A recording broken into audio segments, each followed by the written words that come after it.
2019 ला पवार साहेबांच्या संमतीनं पहाटेची शपथ मी साक्षीदार आहे. पहाटे 5 वाजता उठून एखादं काम बघते. तुमच्याकडे 7 वाजता मामा आलेत. कधी दादानी कामासोबत सेल्फी काढला का? जीवनात राजकीय क्षेत्रामध्ये काम करत असताना काम करत करत स्वतःची पद प्रतिष्ठा स्वाभिमान काही बघितलं नाही. राजकारणामध्ये मी जेवढा अनुभव घेतला कधी आदरणीय पवार साहेबांचा थुक्का सुद्धा दादानी ओलांडला नाही. पण जे केलं ते फक्त दादानीच केलं. दादाच विलन आणि बाकी सगळं मी अनेक गोष्टीचा साक्षीदार आहे. असू शकतो का नाही? दादाला जसं भोगावं लागलं तसं मला सुद्धा बरं भोगावं लागलंय.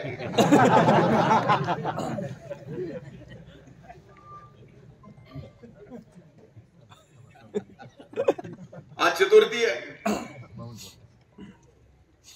मला 2017 ची चतुर्थी आठवती, ज्या दिवशी गणपती बसतात देशात. त्या दिवशीच्या रात्रीच्या जेवणाची, त्या घटनेची त्याच वेळेस ठरलं होतं.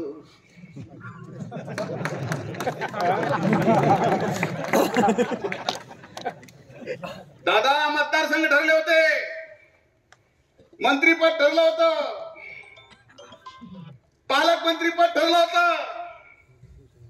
दिवस सांगतोय 2017 तारीख तुम्ही हुडकून काढा. एवढं तरी जर्नलिझम मध्ये राहावं म्हणून पत्रकारांना सांगतो.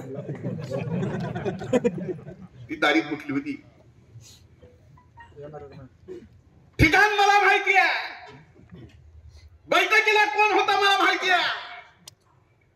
त्या 2017च्या बैठकीला दादाही नव्हते, दादाला माहितही नव्हतं. पण खलनायक मात्र दादांना केला.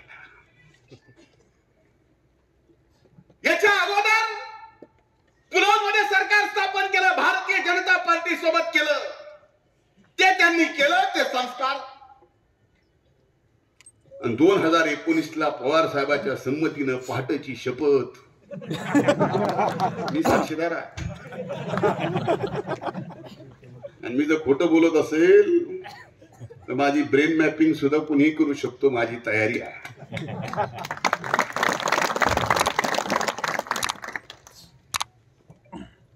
संमती ना तिथे दादांना तोंडावर पाडला. दादा खलनायक झाले. पण आजपर्यंत जीवनात ग्र शब्द दादानी काढला नाही का? दादाला हृदय नाही? दादाला माणूस म्हणून जगायची संधी नाही? महाराष्ट्रातल्या प्रत्येक माणसाने दादांना वाकड्या नजरेने बघावं, खलनायक म्हणून बघावं. यासाठी फक्त राजकारण केलं गेलं. कायम महाराष्ट्राच्या जनतेसमोर दादा एक खलनायक व्हावे. खलनायकाच्या पलीकडे दादाची कधीच आयुष्यात प्रतिभा, चांगला विकास करणाऱ्या पुरुषाची म्हणून पहाटे 5 वाजल्यापासून रात्री 12 वाजेपर्यंत आपल्या भागातल्या मातीतल्या माणसाला मोठं करण्यासाठी काबाड कष्ट करणं, मग ही ओळख कधी दादाची होऊ दिली नाही. याची दादानी कधी प्रसिद्धी नाही केली. पहाटे 5 वाजता उठून एखादं काम बघते. तुमच्याकडे 7 वाजता मामा आलेत. कधी दादानी कामासोबत सेल्फी काढला का? मी जर 7 वाजता बघायला आलो असतो. मुद्दा हा आहे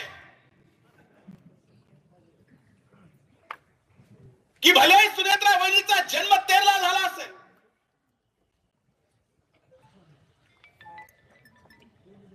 पण वहिनींचे वडील बाजीराव पाटील